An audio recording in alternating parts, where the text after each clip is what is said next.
Okay, I think we're ready to get started. So we're thrilled to welcome you all to this introductory webinar on carbon farm planning and how to engage with this process in Texas. It's great to see a lot of familiar names and Texas producers that we've worked with across NCAT, as well as technical assistance providers and some nonprofit and private partners. I'm Elise Hashke, and I'm the Climate and Agriculture Program Manager at National Center for Appropriate Technology, known more commonly as NCAT. Since 1976, we've been working toward a more sustainable future from our headquarters in Butte, Montana. And now we have staff in 11 states across the country. We've got an incredible lineup of speakers for you today. Lynette Niebrugge is the Associate Director of Education and Training at Carbon Cycle Institute. And Dr. Jeff Creek is the Director of Rangeland and Agroecosystem Management, also at CCI. And they're here to showcase the carbon farm planning framework. It's a comprehensive conservation planning tool that makes the connection between climate change, healthy and fertile soils, farm productivity, and resilience. And as the designers of this framework and with a decade of experience implementing, they'll also be sharing stories on the ground, and they'll be spotlighting an upcoming training opportunity for carbon farm planning in Texas.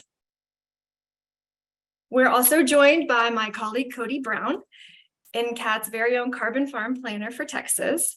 And Cody will be providing planning and implementation assistance to producers and technical assistance providers throughout Texas. Today, he'll share ways that you can get involved. Okay, so for those of you who haven't had a chance to work with NCAT, just a quick little introduction. Who we are. NCAT is NCAT was founded in 1976 in response to the energy crisis as a low-cost energy saving solution for underserved communities. And since then, we've grown. We are headquartered in Butte, Montana. We have staff in 11 states across the country. And we have 6 staff right here in Texas, serving the mission of helping people to build resilient communities through local and sustainable solutions that reduce poverty, strengthen self-reliance, and protect natural resources. ATRA is our sustainable ag program, and ATRA was created in 1987. It stands for Appropriate Technology Transfer to Rural Areas, and it's funded by USDA Rural Development. So through our ATRA program, we're able to provide technical assistance to growers and producers across the country. And that takes multiple forms. We have an ATRA website that we encourage everybody to visit. It's atra.ncat.org. Hundreds of publications are there for your reference on topics ranging from crops and soil and pest management to livestock, organic farming, local foods, even, and equipment. So we have an array of resources at your fingertips. There's also a Voices from the Field ATRA podcast that drops every week on Wednesday. So there's lots of good stuff to listen to there, lots of amazing guests that we've been able to bring to the table. We have a weekly harvest newsletter that you can sign up for to stay on top of all things happening in the sustainable ag community. And then we offer on-farm demos and workshops and virtual trainings throughout the year. So those can be found on our website under events at the atra.ncat.org under events. And then, of course, if you ever just have a specific question about something that's going on your farm, you can email us directly at askanag@ncat.org, or you can call our hotline. We'll research any query that we don't know the answer to, or we can forward it along to our many specialists across the country. So this is a resource at no cost, free to producers. We encourage you to interact with us if you haven't yet already. Our intentions for today's webinar is to make the connection between climate and carbon-rich, fertile soils, to introduce the carbon farm planning comprehensive conservation framework, to showcase Texas carbon farm planning expansion efforts happening here in Texas, and to announce ways that you can get involved in Texas. I don't need to tell y'all, it is hot outside, and that heat is stressing our agricultural systems. It's stressing the farmers and ranchers, farm workers, livestock that are on the land. It's also exacerbating concerns that already exist, like increasing water scarcity. As we're seeing heat and temperatures rise, we're seeing greater evaporation of water from the surface of the earth. And with every 1.8 degree Fahrenheit of warming, there's 7% greater chance or 7% more moisture that the atmosphere can hold. And so that's really contributing to those heavier rainfalls that we're seeing, the less frequent and heavier rainfall events that we're seeing, as well as unseasonal temperatures. When we get those frosts all the way down into central Texas from those Arctic freezes that are coming all the way from the Arctic pole, that's because the jet streams are just getting wavier and lazier. There used to be a tight band that the jet streams would stay within, and that's regulated by oceanic circulation, which is regulated by ocean temperature. So as the ocean temperature goes up, circulation slows down, and those jet streams are meandering a bit more. They're getting longer. Those waves are getting longer, as well as the Arctic temperatures increasing 3 times faster than our mid-latitude temperatures. That's also causing the temperature differential between the Arctic and mid-latitudes to decrease, and that too is contributing to wavier and lazier jet streams. So what's happening is that we're taking ancient geologic carbon that is decomposing biological organisms over millions of years, and we're bringing that fossilized carbon to the surface, and we're burning it on a scale of hundreds of years. So what we're in essence doing is we're burning ancient sunlight, and that's rapidly building carbon dioxide as a byproduct in our atmosphere. And as we see accumulating levels of carbon dioxide, it's thickening like a blanket, the blanket effect. It's thickening like a blanket around our Earth.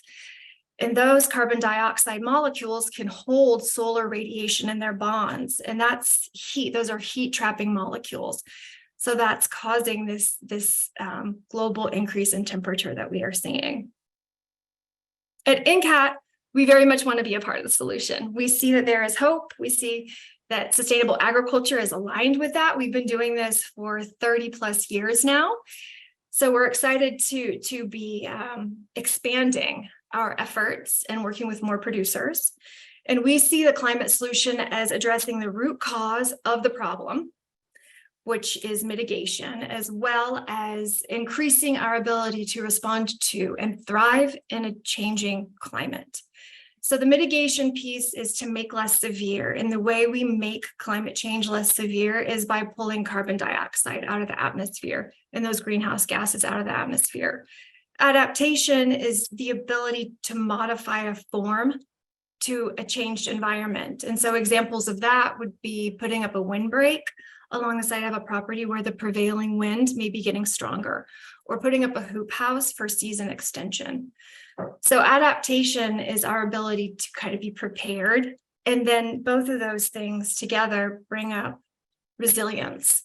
And resilience is really our community's ability to recover from disruptive processes. We see that hope is in our hands, and we see that hope is in our lands. And we're thrilled to be in partnership with Carbon Cycle Institute, because really the magic happens with photosynthesis and how plants can capture, they can breathe in the carbon dioxide that's in the atmosphere, and they can convert solar energy into chemical energy. And that chemical energy lives in plants as glucose, which becomes food for us. It can also move through the plant and feed microorganisms through root exudates, and that can become labile soil organic carbon, or it can become long-term held recalcitrant soil organic carbon. And then interestingly, if you take this arrow and you flip it and you go from glucose and oxygen the other way, that's what happens in our bodies. When we consume plants, we burn that glucose, we breathe in oxygen, and that's our energy. And then the byproducts of that for us is we respire carbon dioxide and we excrete water. So it truly is the magic of all life. It's the life cycle carbon.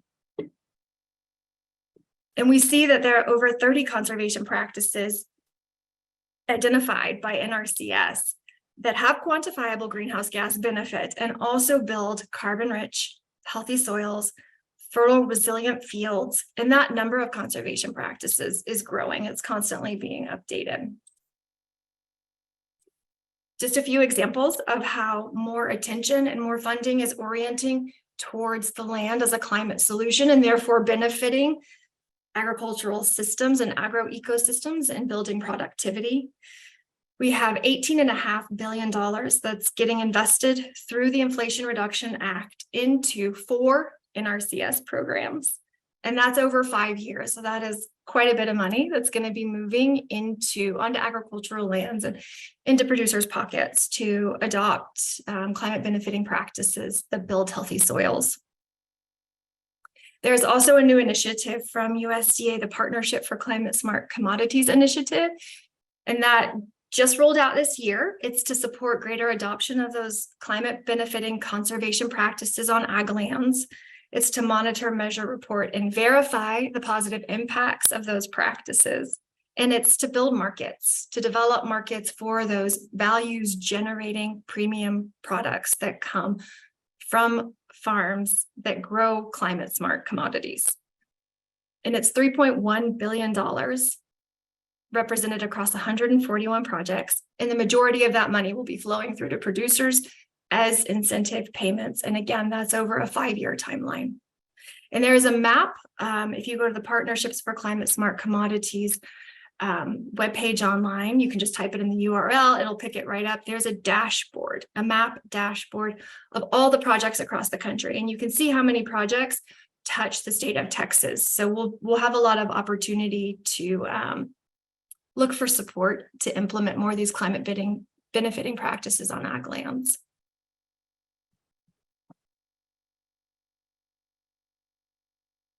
Cody, I think I passed the mic. Thanks, Elise. I appreciate it. Howdy, folks. My name's Cody Brown. I'm the Carbon Farm Planner for Texas, working with the National Center for Appropriate Technology at NCAT. And well, let's talk a little bit about why Texas. Why is carbon important in Texas, and what does agriculture look on the Texas landscape? So I pulled this data here from the texasag.gov page. And just to get an overscope of, how things are looking here in Texas, you can tell it's big agriculture country. Got a lot of cattle, over half is cattle, which includes a lot of ranches. And then you see it breaks down to a multitude of different industries that Texas is involved in. 1 in every 7 Texans work in the ag industry.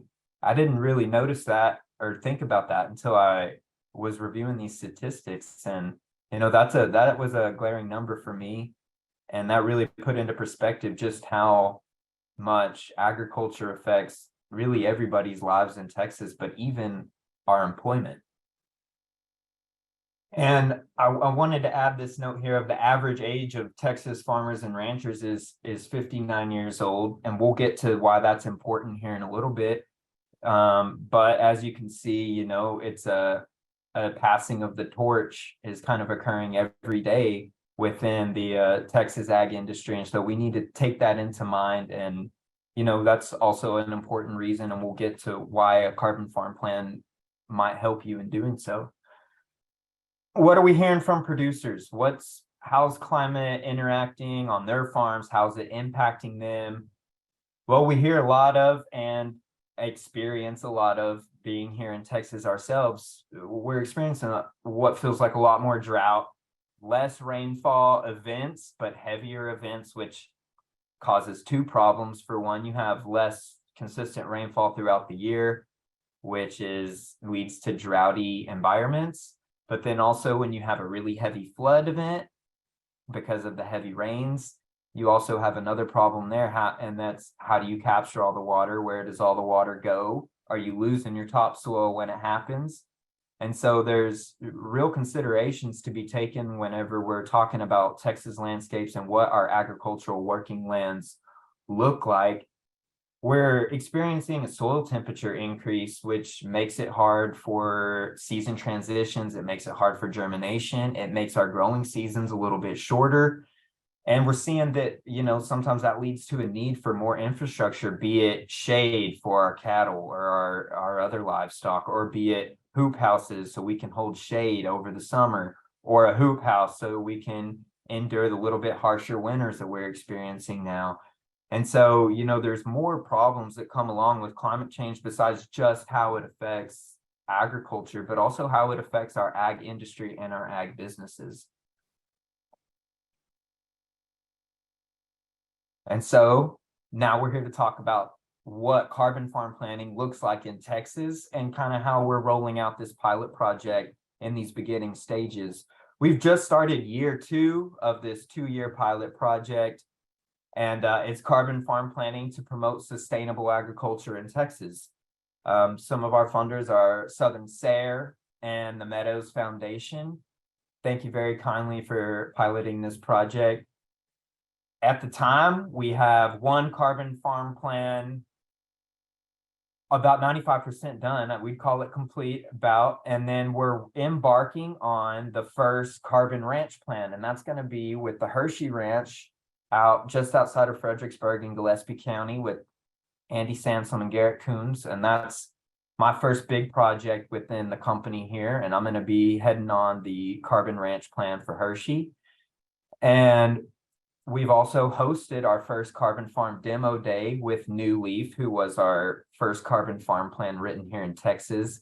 That was on May 22nd. We had a great turnout. We had a lot of interest, and we've been funneling that interest through a pipeline that we'll get to later. But we've been gaining a lot of traction, and it's really exciting because we've got plenty of good work to do, and we're excited about it. We'll share this website link in the chat as well, but we did just debut our carbon farm planning website. It's under the climate solutions as a featured topic. So head over there and check that out. There's a lot more information and a lot of good things to get into. And of course, when we talk about carbon, we're talking about the soil carbon cycle, recarbonizing our agricultural working lands. And when we're discussing soil health, we align with these principles here, the 5 soil health principles of, soil armor, minimal disturbance. We really are seeking out to reduce the amount of tillage we do, and using other methods to recarbonize the soil rather than be extractive, which is sometimes how a lot of the farming methods are currently playing out. But as long as we have that continual living root in the system that's constantly allowing water to seep into the soil, it's feeding the microbiology, which is increasing our nutrient capabilities and availability within the soil. And to the extent that we can increase that diversity, the increased diversity increases the diversity of benefits. And with that, where there's a lot of research finding that animal integration really benefits soil health, and the way that you do that and the way that you manage plays a huge role in how that plays out. But keeping in mind the 5 soil health principles at the forefront as we're talking about increasing soil carbon. All right. Well, good morning, everybody. And thank you, NCAT, for having us and for this wonderful partnership we've developed over the years. I am going to start us off with who is CCI, what is our mission, and how do we work? So our mission at Carbon Cycle Institute is to advance the carbon cycle as a fundamental organizing concept underlying land management and on-farm conservation in our efforts to mitigate and adapt to the global climate crisis. So who are we? All right, here we go. So CCI is made up of 5 people. As you can see here, I've labeled all of our job descriptions, but Toria Estrada, our executive director, Jeff Creek, who is the director of rangeland and agro ecosystems management, are the founders of Carbon Cycle Institute. And then there's myself, Lynette Nieberge, the associate director of education and training, Jonathan Wachter, the lead soil scientist, and Patricia Hickey, the managing director. So what do we do? CCI works with conservation organizations, universities, government agencies, and agricultural communities to design and scale up agricultural climate solutions. So we do this through our programs, which are listed here on the side. We really focus on training and education, training technical service providers, any farmers, and any conservation agencies who want to understand and learn about the role of agriculture and climate change. We work with scientific experts and local and regional entities to help with climate action planning. And we're building regional carbon farming soil health hubs. And we also engage in policy and coalition building. So where did we start? We started back in 2018 or 2008 with the Marin Carbon Project.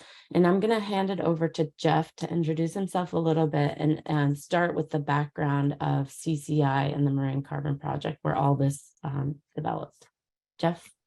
Yeah, thanks, Lynette, and thanks, NCAT, Cody, and Elise for that really great introduction.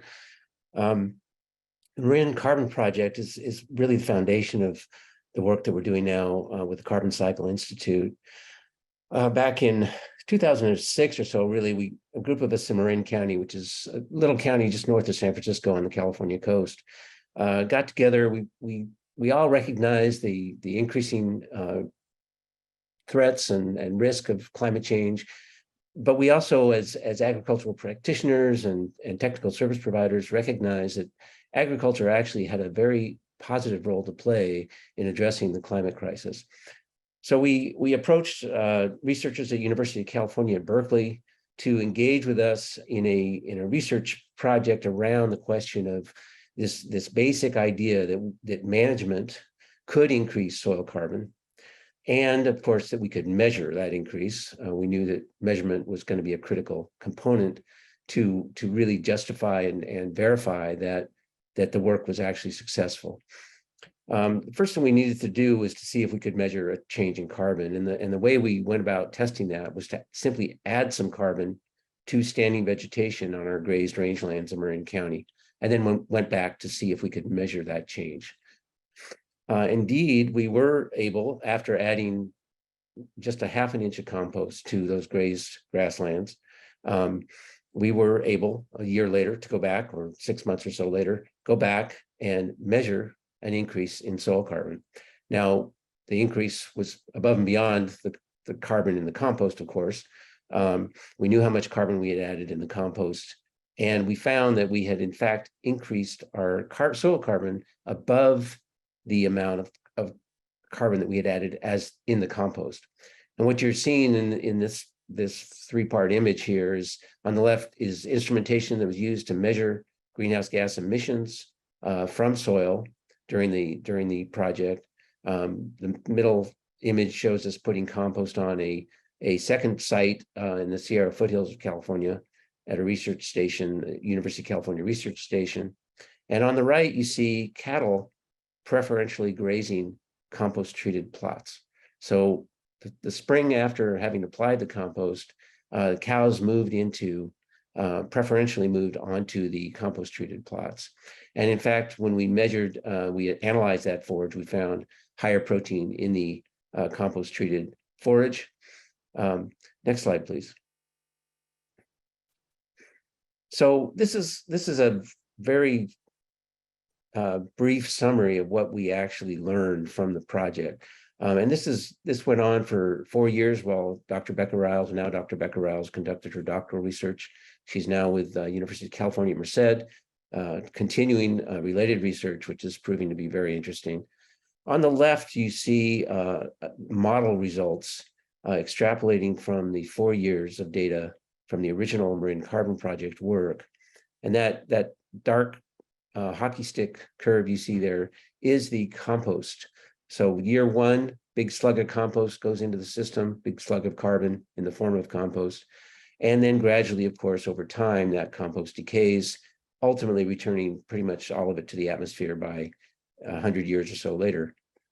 But what was astonishing to all of us, and this is what we found, was that that addition of carbon to the system drove additional potential for carbon capture from the atmosphere. In other words, by enhancing vegetation growth with a compost application, we increased the rate at which carbon dioxide was being drawn out of the atmosphere and ending up as either forage or soil carbon.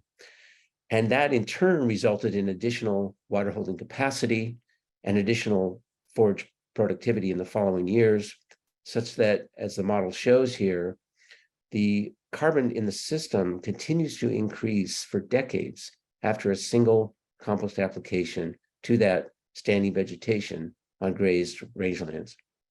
The image on the right, now we have over 10 years of data. This is work that Dr. Wendy Silver's lab at UC Berkeley has continued to follow the carbon results on the research plots.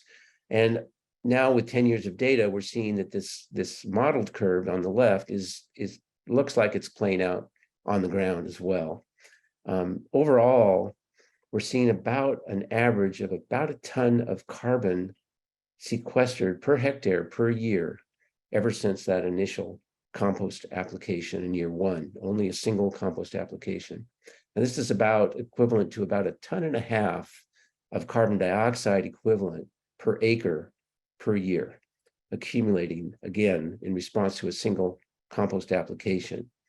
So this was fairly astounding for all of us involved in the project. And this is really what emboldened us to move forward with the broader work of the Carbon Cycle Institute. Next slide. Lynette, you want to go through this timeline? Sure. Thanks, Jeff. So thanks for that background, Jeff. So now we're going to present a little bit of more background of who we are and where we've come from on this long journey. So after the research occurred in 2013, I was working at the Marin Resource Conservation District at that time and working with Jeff and the whole entire Marin Carbon Project crew. And we wanted to determine if we could bring that research to landscape scale. So in 2013, we deployed a trial of bringing compost application to the rangelands on 3 different farms and ranches in Marin County. At that time, Jeff and I were out in the field doing this trial, and we're looking around and we decided, why are we only thinking about one practice on this landscape when there's several practices that we could actually quantify what that drawdown would be? So at that time, Jeff and I started developing the carbon farm planning process, and that's when we wrote our first 3 carbon farm plans in Marin County. After writing those 3 plans, we've started to talk to our neighboring counties about what we were doing. They were watching what we were doing. And then that's when we launched the carbon farm planning training in California. Since then, we've really grown. I joined CCI, and now I'm the Associate Director of Education and Training. And my main role is to continue to educate others about carbon farming, carbon farm planning. So in 2020, we were able to join forces with the COMET team.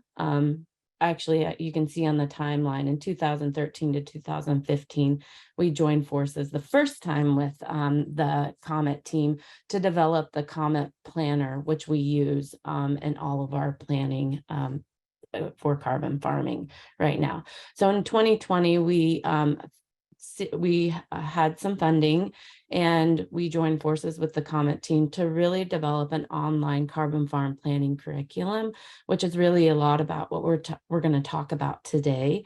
And then in 2021, we started getting calls from other conservation districts throughout the nation asking if we could bring carbon farming to their state and what that might look like for them. So currently, we've been working with several states, whether it is just helping answer questions, helping them develop their carbon farming program, or providing trainings to them. And Texas is one of the states that we're working with right now. In 2020, we really were thinking about how we can grow our carbon farm and planning program and educational program. So we ended up taking our carbon farm planning curriculum from an online source to a professional training platform because we were gaining so much interest. Around this time, we started to partner with NCAT Texas in the carbon farm planning process, where we're guiding them through their first carbon farm plan. So, and then bringing a training to Texas like we have in other states. In 2023, we were awarded the grant, the Climate Beneficial Partnership Grant through the USDA Climate Smart Commodities, which Elise referred to earlier. And through this grant, not only will we continuing this to deploy education and training throughout several states, but we are also going to be developing a carbon farm planning portal in which will help us deploy planning much quicker in a way that all plans will be similar with the same items. And then we right now, currently, Jeff and I have been reading plans and making sure they included everything. As we grow, we can't really sustain that. So this portal will really help deploy the planning and help with the implementation of these practices on the ground moving forward. So one of our big things here at CCI is really about building capacity within our conservation districts and our partners such as NCAT. So without building capacity, we would never be able to deploy this work. We need our partners to scale this work beyond one farm, to scale it beyond Marin and beyond California, because this work is rapidly scaling. There's so many funding opportunities out there. But what we're seeing here in California and other states is that we actually don't have the technical support necessary to deploy those funds to those farms. So we're really seeing that we need to build this capacity really rapidly. So this training and education will help to address that and to deploy more technical experts out on the ground. So what Jeff was referring to earlier about the Marin Carbon Project, in Marin County, those entities that worked through that research, developing the first carbon farm plans, they then developed a climate action plan for the county. And now they're working on the next step of what it looks like to deploy implementation on all those carbon farm plans they have. So basically what we've done in Marin County was really built a model that we can use throughout California. And you can see this map right here. Let me show you where Marin County is. Marin County is this little blurb right here. And over the years, we've really been able to work on building capacity by creating I guess, regional hubs. So all these different blobs of color are different counties that have their own regional hub in which we can deploy carbon farm planning implementation through those regional hubs. And we have regional coordinators for those. So currently we've been able to train California and nationally close to 500 people as technical experts and give them the tools necessary to write carbon farm plans. Right now, we worked with North Carolina and Wisconsin through a SARE grant, and now we're working with you guys here in Texas through a SARE grant. When Elise contacted us about how she could help bring carbon farming to Texas, I connected her with these two other partnerships, and they were able to collaborate and help her understand how she could apply for a SARE grant. And so we could bring this training to them. And then now we're partnering again with NCAT to bring trainings to our partner organizations, Seed to Short, New York Textile Exchange, and Fibershed and NCAT throughout the Northern Great Plains, the South, New York, and continuing our work here in California. So that brings us to what is carbon farming? And I am going to hand this over to Jeff. Thanks, So very simply, carbon farming is about managing our farm systems to increase the drawdown of carbon dioxide from the atmosphere and its conversion to the benefit of the farm to plant material and soil organic matter. It's really about engaging agriculture as a climate change solution through the beneficial transfer of atmospheric carbon to our working land soils and vegetation. Next slide. So my friend John Wick and co-founder of the Marine Carbon Project has defined agriculture as the art of moving carbon between carbon pools to produce food, fuel, fiber, and flora, which I think is a really beautiful and succinct way to think about our work as farmers and our relationship, our direct relationship with atmospheric carbon dioxide and the global carbon cycle. Next slide. So again, the global carbon cycle depicted here. As Elise so beautifully pointed out, what we're talking about here is the process of photosynthesis, by which plants use solar radiation to transform that energy into biochemical energy, which we then, of course, can partake of. It's important, I think, that we understand, or it's very helpful to understand in this context, that carbon is really energy, the energy currency of all living systems on the planet. And that, of course, includes our farm systems and all the ecological processes that underlie the function of our agricultural ecosystems. Now, as Elise pointed out, we are in the process of taking deeply sequestered carbon in the form of fossil fuels accumulated over millions of years. We're rapidly combusting that literally over the last few decades. Most of that carbon has been thrown back up into the atmosphere. And so you can see these rapidly increasing levels of carbon in the atmosphere. When we first started this work, we were sitting at about 750 gigatons of carbon in the atmosphere. Today we're at about 888 gigatons. So we're very rapidly converting this deeply sequestered carbon into atmospheric carbon dioxide, which, as Elise pointed out, is contributing significantly to global warming. The interesting thing about the carbon cycle is that carbon tends to move among 5 major pools on planet Earth. And as it does so, it changes form. So we take this deeply sequestered solid, liquid, gaseous carbon, and we turn it into CO2 through combustion. Much of that CO2, upwards of 90%, has been absorbed by our oceans. However, as we all know, our oceans are warming. They're acidifying as a result of absorbing that excess CO2. The question then becomes, what could we possibly do with this excess CO2? Folks are positing all kinds of industrial solutions, none of which has yet scaled, likely to be incredibly expensive, and it's not clear they'll even work. But if we look to our terrestrial ecosystems, to our soils particularly, we see the opportunity to store enormous quantities of carbon in our soils. And when we do so, all kinds of positive results emerge from that effort. So next slide, please. Just a few quotes, I think, that speak to this issue. As Kern and Johnson pointed out 30 years ago, cultivation and fertilization of our agricultural fields has led to a huge reduction in our soil organic carbon content, upwards of 1 billion metric tons lost just from the United States soils alone. And that has mostly gone into the atmosphere as carbon dioxide. At the same time, as Cody noted, agriculture really is vulnerable, extremely vulnerable to climate change impacts. Historically, farmers have depended on regular rains, regular temperature regimes.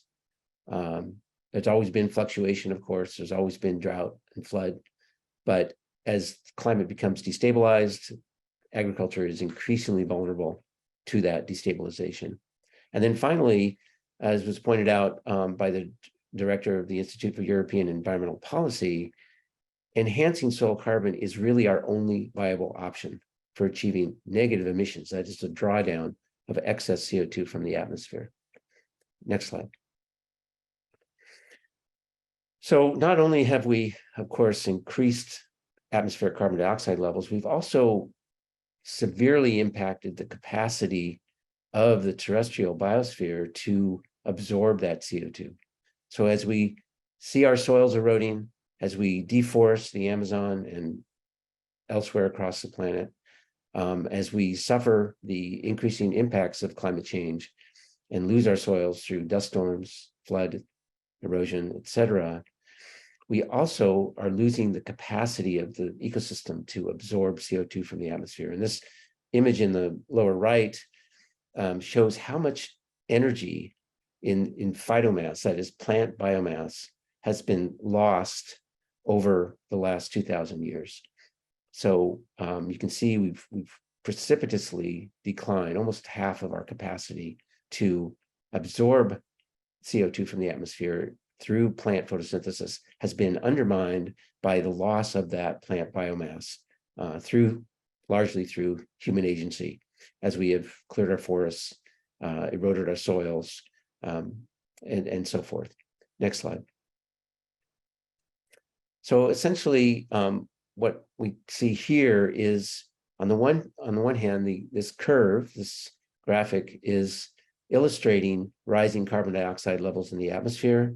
Data prior to 1950 is from ice core data of carbon dioxide levels. After 1954 or so, we have direct measurement, thanks to Dr. Keeling, who's been monitoring carbon dioxide levels in the atmosphere since that time.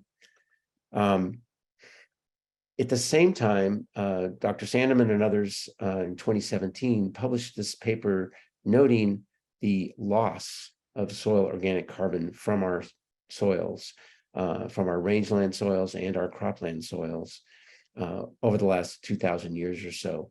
And you can see that the loss of soil carbon from our working lands and the increase in atmospheric carbon are very parallel. That the advent of the Industrial Revolution, and most recently, of course, our increasing industrialization following World War II, has led to enormous losses of soil carbon. At the same time, we see enormous increases in atmospheric carbon. Indeed, about a third of the excess CO2 in the atmosphere is a direct result of the way we have managed or mismanaged our working landscapes. Next slide. So there are two curves here to think about when we think about the role of agriculture in the climate change solutions. On the one hand, we see the black line here is rising carbon dioxide in the atmosphere, which we're all well aware of, and it's driven almost entirely by, or about 70% by, burning of fossil fuels, with an additional 27-30% resulting from our land management practices. So that's pushing that curve upward. The red fluctuating curve is the flux of carbon dioxide in the atmosphere on an annual basis. Now, if all were right with the world, that black line would be horizontal, and that fluctuating curve would be happening at the same time. What's going on there, of course, is that every spring, when our northern hemisphere forests leaf out and our northern Pacific phytoplankton blooms, there's a huge drawdown, photosynthetic drawdown of carbon dioxide from the atmosphere. And it's about 6 parts per million on an annual basis. And then each fall and winter, much of that carbon is returned to the atmosphere as biomass decomposes, as soil respiration takes place, and that CO2 is re-emitted.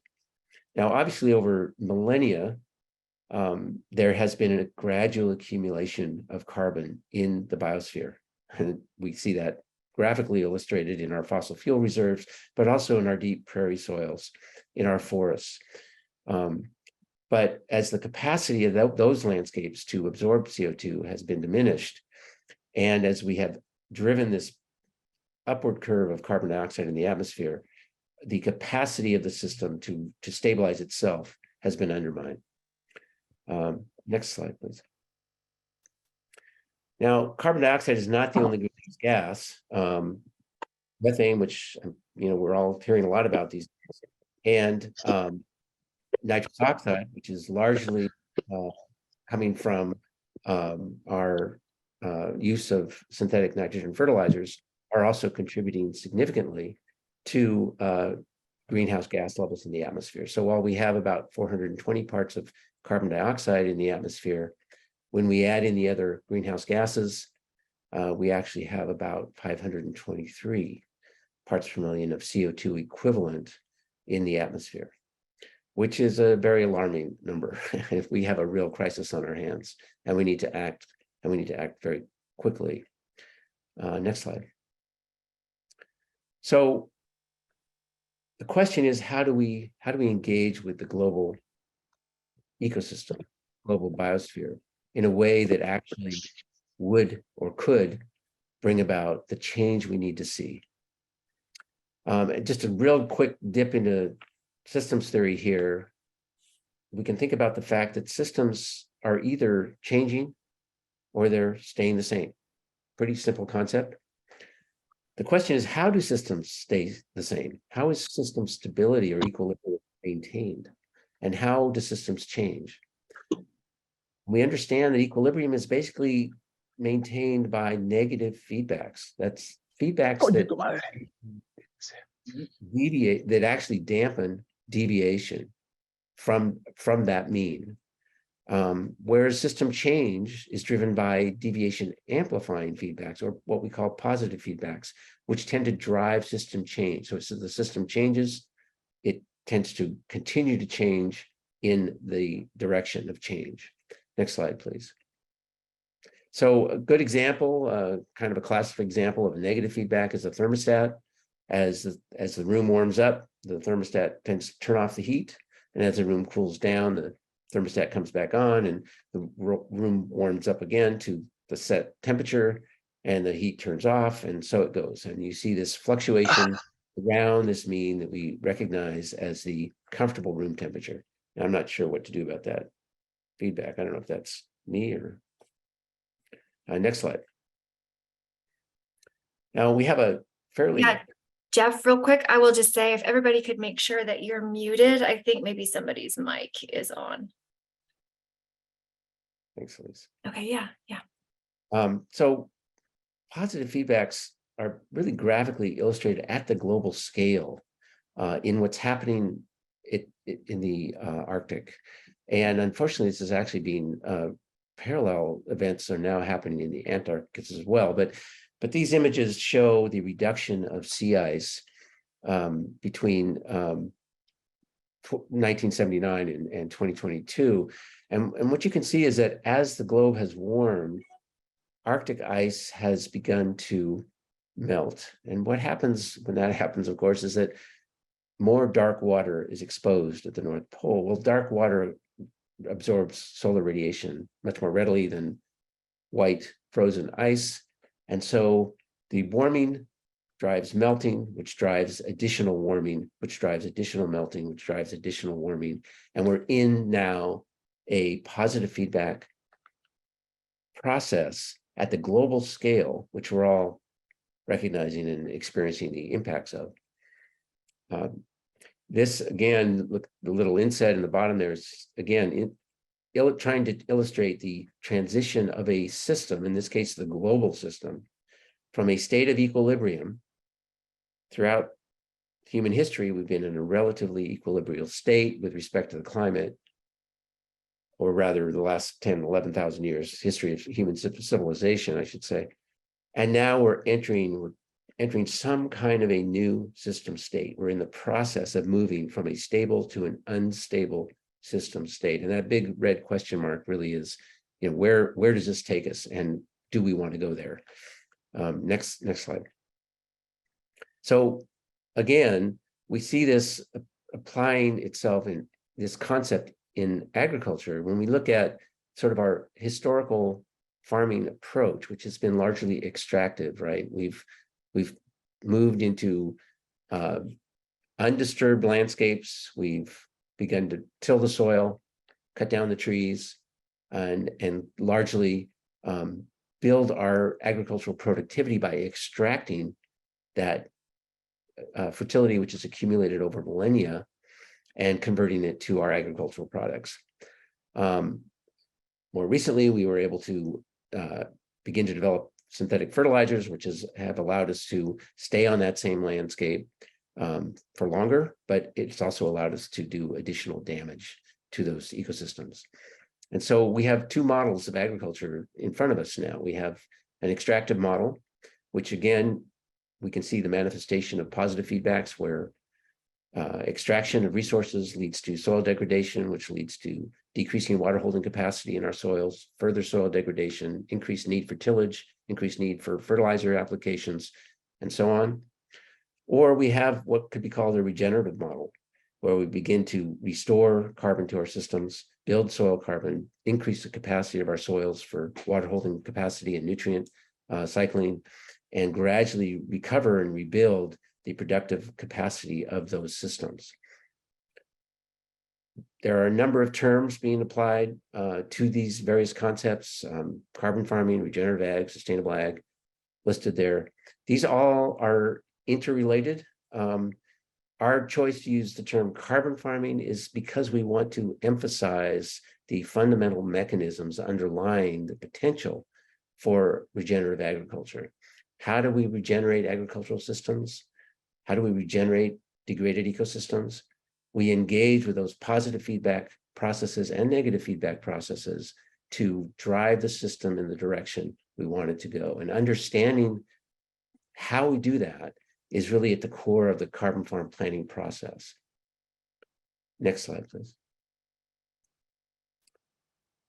So, for example, in the case of grazing grasslands, we can understand that a grassland may tend to move toward a woody perennial system if it's not continuously disturbed. So we see forage production being maintained through the grazing of livestock, and by grazing, they maintain that herbaceous cover in the landscape. So there's an example of a negative feedback. And then from a positive feedback perspective, we can see that as we build soil organic matter, we increase water holding capacity, we increase our forage production, which in turn increases our soil organic matter, and so on. So just two very simple examples of a negative versus a positive feedback. Both of them are important in the management of our systems. The question is, when do we apply a positive feedback and when do we apply a negative feedback to achieve our management objectives? Next slide. Another example, this is from our neighborhood. This is Marin County, California. An example of a typical forest in our region that's been managed for at least 100 years, probably 150 years. And you can see obvious evidence of degradation on this landscape, channelizing of the stream, the loss of stream side vegetation. You can see a little bit of water in the creek in the summer here. It gives you a sense of where the water table might actually be, but you can see that it's been degraded and downcut, and there's been loss. The system has been basically dewatered over the last 150 years or so. Next slide. Same system about 20 years later, after the introduction of woody vegetation into the stream channel, fencing of the riparian area to allow controlled grazing of that system. And you can see how the system is beginning to rehydrate. You can see the movement of fertile green vegetation away from the stream. The riparian area is expanding even beyond the fence line. And you can see how this process of positive feedbacks, improving the grazing practices, adding woody vegetation to the stream, is beginning to rebuild the soil, not just the soil structure and the water holding capacity of that system, but the entire biodiversity of that system as well. And the potential there begins to reveal itself over time. Next slide. So this concept of recarbonizing the biosphere, Cody brought this up, this idea that, you know, I've often heard people talk about decarbonizing agriculture. And it's like, well, that I'm not sure what planet you would be on if you were going to decarbonize agriculture. Agriculture is absolutely dependent on atmospheric carbon. We have lost so much carbon from our working landscapes. The opportunity is there to reestablish and perhaps even go beyond what might have been the original carbon content of those systems.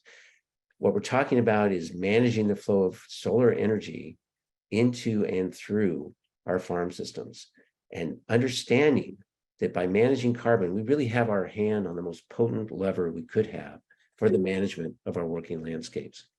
Next slide.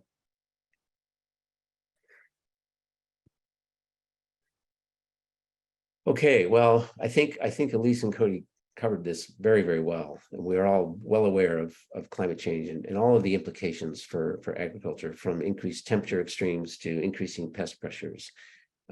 Next slide. So this image, this is a Dust Bowl image from 1935, but we might well ask the question, is this where we're headed? And I'm afraid it is where we're headed unless we, in fact, change direction. And that's the opportunity before us. Next slide. Okay, so I'm going to pass this back to Lynette and give you, again, I think Elise touched on this idea of adaptation and mitigation is really two sides of the same coin. Yeah, thanks, Jeff, for leading up to this and thinking about the recarbonization of agriculture, and really thinking about that photo we just saw of what could be Texas or, you know, even California by 2035 or anywhere here. Really, Elise touched on this already. Cody and Jeff also did.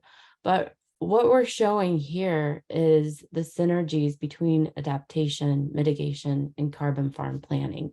Really, it's the nexus between the resilience and adaptation. It's really invaluable to get people to the table.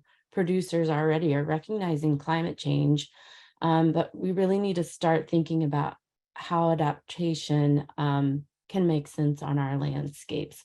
What are those opportunities in carbon farm planning that we can bring mitigation forward? So thinking back to that slide, the act of recarbonization is really interlinked with ecosystems to adapt to change. So what are we adapting to, and what are the climate stressors we need to adapt to? Basically, adaptation is the way that we can really adjust and ourselves to change to what those stressors are facing climate change. We need to change what we're doing, and how do we change that? So adapting is just adjusting maybe the way that our farm systems and landscapes are managed. So how do we fit into that changing environment? We can think about mitigation strategies by which we attempt to address the causes of climate change by engaging in the process that are driving climate change, specifically our greenhouse gas emissions. So how do we farm and engage with these processes that can actually mitigate those impacts? So we have a couple definitions up here. One of the ways that we can do that, and the way that we've chosen to really recognize, is the carbon farm planning process, which really is designed to allow producers to both understand, that's where our education comes in, to understanding, and then to physically engage with these various processes that are available to producers on farm to be able to draw down greenhouse gases and then reduce the amount of greenhouse gases that they are emitting. So we really can take advantage of these opportunities in production to really think about how we can sequester more carbon on farm in our farm products. So like we said earlier, you know, these two concepts of adaptation and mitigation are really integral to each other when it comes to agriculture and how they fit into the basic concepts of carbon farm planning. So essentially, it's all about increasing our landscape carbon. Managing for landscape carbon is really the center of this synergy between adaptation and mitigation. So this image right here, you can see how all three are flowing in and out of each other. And you can kind of think about that as synergies. So then we get into carbon farming. Jeff has already said this, all farming is carbon farming. So we just think about the role of carbon in the carbon cycle. Think about it as the organizing principle for land management. And this is what we're calling carbon farming. So carbon entering in the farm from the atmosphere ends in these three pools: the harvested portion, the soil organic matter or plant and animal residue, and the carbon starts from the farm. So all farming is completely dependent upon that atmospheric carbon dioxide in order to produce its products. But through carbon farm planning in our training, you'll learn that, and hopefully you already know, that there are different farming practices. Every farm is different. There's different designs. So coming into a farm, every scenario is different. Every capture and loss on farms is going to be different. So we're planning with that producer to understand their systems. So getting a little bit more into what is carbon farm planning. It is a whole farm approach to optimize the carbon capture on those working landscapes. It is not a whole farm assessment to lay out what those greenhouse gas emissions are. We're thinking about this entire farm, trying to understand how we can optimize that carbon capture from the point of time where we're right there standing on the landscape, thinking about how management can change and adapt, thinking about all those opportunities on that landscape for carbon capture, and then compiling that. And the way we do this is really based off of the NRCS conservation planning process. But instead of really, we've flipped it a little bit to really thinking about how we, our like main resource concern, if you are a conservation planner, is really carbon and how we can start planning around the carbon cycle, thinking about what that carbon capture is. So essentially, planning through a carbon lens will simplify the planning process and connect on-farm practices directly to the ecosystem processes, which include climate mitigation, increasing on-farm climate resilience, soil water holding capacity, soil health, and agricultural productivity. And right here on the right, the image is showing that carbon is essentially the keystone of all soil physical, chemical, and biological processes. So it's the top of that arch right there. Again, what is carbon farming? This is just a continuation. I like to think of it as a really creative exercise when you're looking at the whole farm landscape, really being there to understand, if you were to think about this landscape 20 years from now, 30 years from now, and anything you imagine can be implemented on that farm, think about how lush it could be, how you've increased your biodiversity, how you're maybe increased your income, but really thinking about those opportunities and keeping in mind what is that increased carbon sequestration. So these plans are really a vehicle to increase your climate and carbon cycle literacy among your producers. This education is an opportunity to do that. And also with your peers and technical assistant providers. So building climate and agricultural expertise among different programs within conservation districts. CCI has worked extensively with conservation districts and now NCAT to help deploy this, because these structures already exist nationally. So why not work through what's already there instead of, like, we don't need to rebuild something that exists already. So you'll see that we do talk about conservation districts and partners a lot, because that infrastructure is already there. So why not help build those up and deploy trainings through those avenues. So basically, we're creating these roadmaps for climate mitigation and opportunities in our whole farm systems, which can then also be a regional framework. How do we do this? Well, there's several elements of a carbon farm plan in the carbon farm planning process. Like Elise said, she brought us through all the steps in the video, if you're paying attention. So really engaging with producers, talking about their management goals, their climate adaptation needs, helping them understand the carbon cycle, and really educating them on that and how it could look on their landscape specific to their needs, what's happening in the ground. And we do this through field visits, And we develop specific site recommendations of what practices can help them adapt and mitigate. This is done through mapping, quantification, and there also is a writing component to really help people understand what changes need to be made, how those changes need to be made, listing out what those practices are, and then going a little bit more in depth so producers and anyone else who reads the plan can really understand. And then the most exciting part about the whole carbon farm planning process is actually getting on the ground to implement these practices, and that's where we're going to make the change. So basically, we need to educate all of us and how we can do this work so we can get implementation done on the ground where, implementation dollars haven't been as present as what they are now. And we really don't have a lot of time anymore. And so we really need to focus on implementation of these practices. So again, how do we do this carbon farm planning? And a few things that you would learn through our carbon farming curriculum and training are what tools you need in your back pocket in order to develop these plans.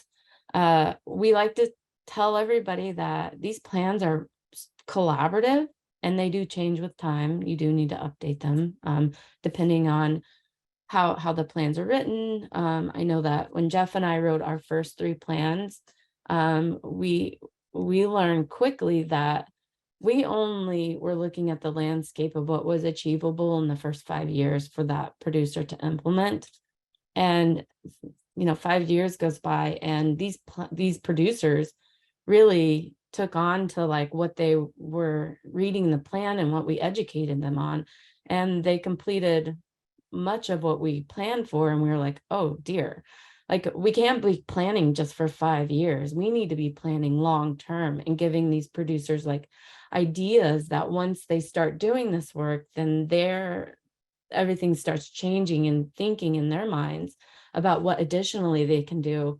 So they're coming back to us like, what else? What's next? What's next? And so that's really when we notice that we've developed a real carbon farmer. We've cultivated them. And so we've changed our thinking into thinking long-term about this whole carbon farm aspect and approach that I was talking about earlier. So we need others, we need technical assistance providers with different expertise. Sometimes not all of us have the same expertise, so we need to bring other people into these site visits. Maybe somebody who's a plant biologist or a wildlife biologist to kind of help engage the producer and help them understand what their landscape looks like from different lenses. When compiling a plan, we do have various tools that we use, like the web soil survey. Mapping components are really huge. And so that's something we go through in our trainings, is how to use the tools to be able to display it on a map. And then we also use the COMET tools for quantification of these practices that we're thinking about on this landscape. So we do use COMET Planner because it was developed for the planning process. It's quick and easy. And there's also COMET Farm. And this is really coming from the background and the work, if you want to dive in a little bit deeper and understanding it a little bit more. It's coming from the USDA Methods and Entity Scale Inventory book, which is this book right here, Quantifying Greenhouse Gases, Flux in Agriculture and Forestry. Just a side note, if anybody has used COMET Farm or COMET Planner, and they may have issues with maybe the way something is modeled, they're updating this blue book now. What is in this blue book will influence the way COMET Farm and COMET Planner look. And they're taking comments on that until August 9th. So if anybody wants to geek out and read that and provide comments, we highly recommend that. Linda, real quick, I'm just going to jump in with a 2-minute warning. Okay. For my time check. Thank you. So we've been talking about practices and on farm, what it looks like for planning. Right here on the right is a map that shows all of the carbon farm practices that Jeff and I planned for, and then how we displayed it over here, what that drawdown is, and then displaying all the practices below. This is something we'll get into during the training. And then right here on the side are several practices along with their names of what we prescribed on this farm. So we've talked about these co-benefits of increasing farm system carbon. So these are co-benefits of carbon farm planning. So getting into what is this planning, what is this training going to be about? Well, we need more trained planners and practitioners on the ground. So this curriculum we developed are really to provide the essential background and understanding of ecological significance of carbon farm planning. We really need to build and deploy this information in this training. So we'll do this through our curriculum, which consists of 3 modules: introducing carbon farm planning, what is the role of carbon in agriculture, really talking about climate change and mitigation, a lot what we've heard about today, but we go more in depth, and our curriculum really goes in depth. I can tell you right now, module 1 is very intense. Module 2 is all about understanding and learning the planning tools available to set yourself up for writing a plan. And then module 3, webinar 3, is really about what it takes to develop the plan and creating the implementation schedule, soil monitoring, and the benefits of a carbon farm plan. So going through this training, it's important that any of you who are going to go through this training understand the way it's set up. We start off with giving these students the curriculum to go through on your own before we even do a webinar like today and have a discussion. So we set it up where you go through a module and then we have a discussion afterwards. So that way, when you go through your first module, you take a test, like they're not really tests, but they're just checking your knowledge. So that way we understand at CCI what concepts you want us to dive into. So our trainings are very much focused on the planners going through this and items that they want more information on. So each training that we do is our actual webinars are completely different because it's really focused on the people who are attending our training and the feedback we're getting and the way that these tasks are completed. So after each module, you have a task that you have to complete, and then you'll go on to the next module, and then we'll have another follow-up webinar. Just to let you know that the final task is to create a mini mock carbon farm plan. And for this specifically, we would be using the New Leaf Farm as our mini mock carbon farm plan. The training can be really intense, so make sure you do have the time to dedicate to really diving into understanding this process and what it takes to go through the training. So you might be asking, how do you know if this training is right for you? These are just some of the things we came up with. So number 1, you're interested in agriculture and climate change solutions, which is the top reason. You want to gain a better understanding of the processes which underlies regenerative ag, or you are a conservation planner, wants to gain more knowledge, or you're working to become one. So we really recommend that you're really engaged in agriculture, you're really wanting to learn more and understand how this can be deployed through your programs or your organizations. And that is the end and all I have for you today. Elise. Oh my gosh, y'all, thank you. Such a substantial presentation. I love it. Every time I learn something new too. So thank you, Lynette. Cody, I think you'll be sharing your screen next to show how folks can get involved.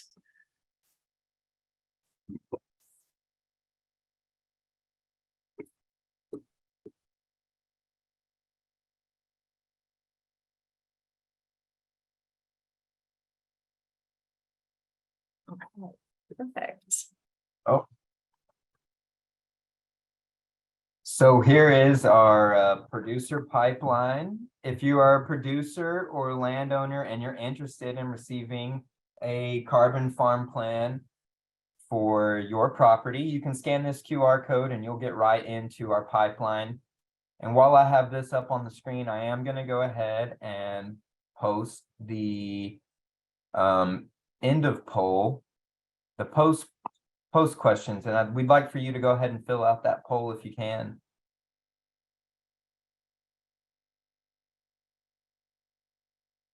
And then, just as Lynette was mentioning, for coming up in the future, if you are a technical assistance provider and you're interested in taking a training, or you feel that it's applicable to your current job title, we encourage you to reach out. And also in the recap email that we'll be sending out, there will be information and a link to get to the registration for the training that we'll be holding September 13th, 20th, and 27th. Also in that recap will be PDFs of the presentation and links to some of the research material that was covered and some other beneficial info.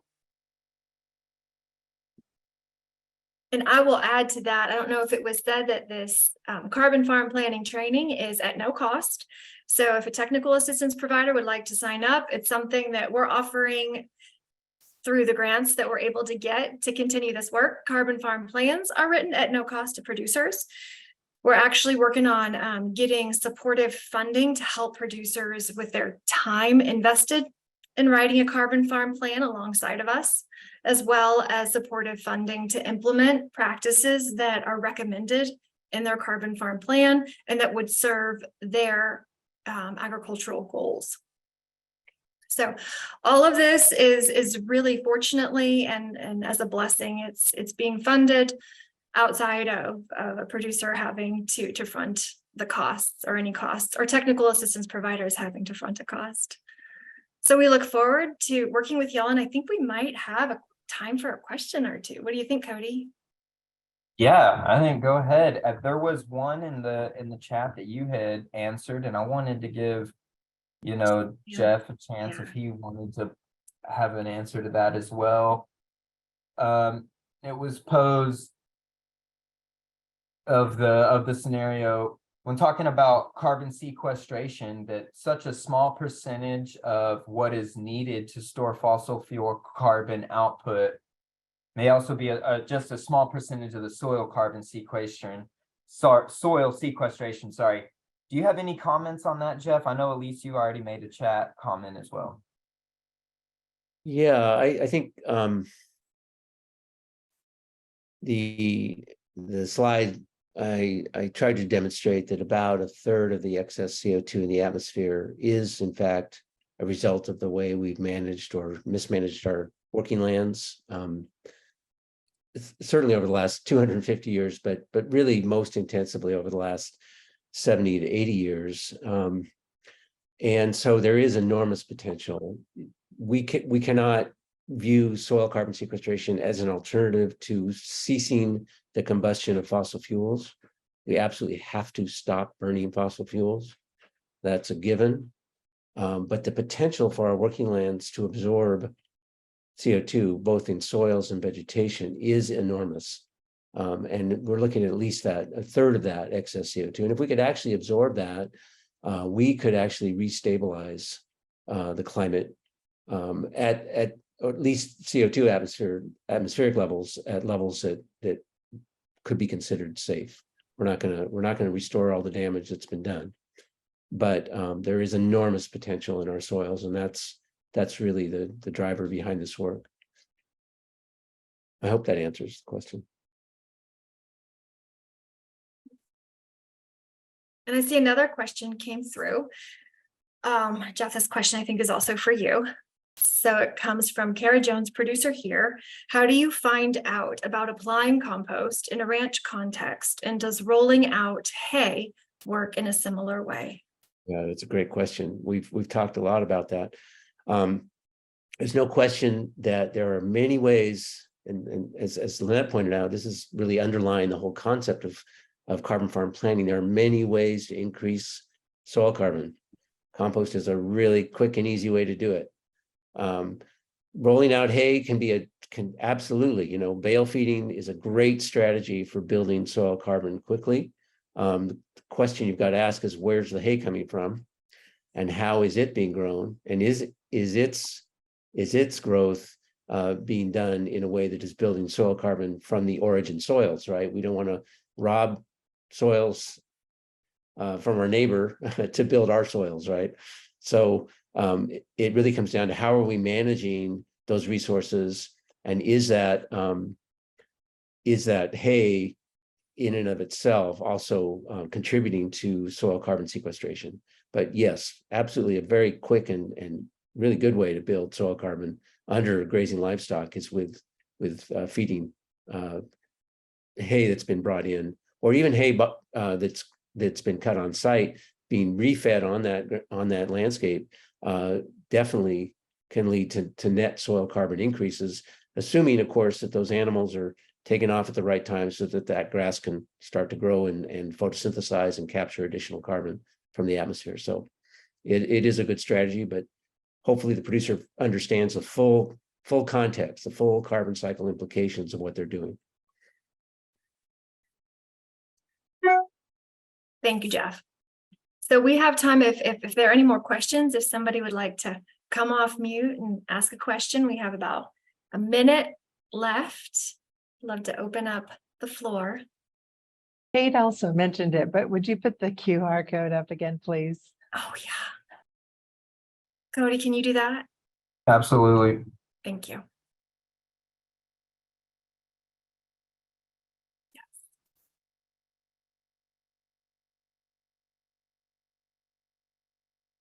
I have another comment here. It's from April Rose, and she says, I manage a lot of public land, but most of it is natural areas and no producers are involved. I'd like to apply these principles to our land management practices and or policies, and I'm hoping to get guidance on how to do that. Yeah, great. That's really a great question, and I'm really glad to hear that. The principles are absolutely universal. We're talking about the way the biosphere works, basically. And so, when you look at your system through a carbon lens, hopefully that can be a place to start as far as beginning to understand how you might manage your vegetation, the patterns, the vegetation mosaic on your landscape to optimize its capacity for carbon capture. And I don't know whether NCAT works with non-ag systems, but might be a place to start. It's definitely something in our big vision for what this could become. That's absolutely part of the plan. We just need to build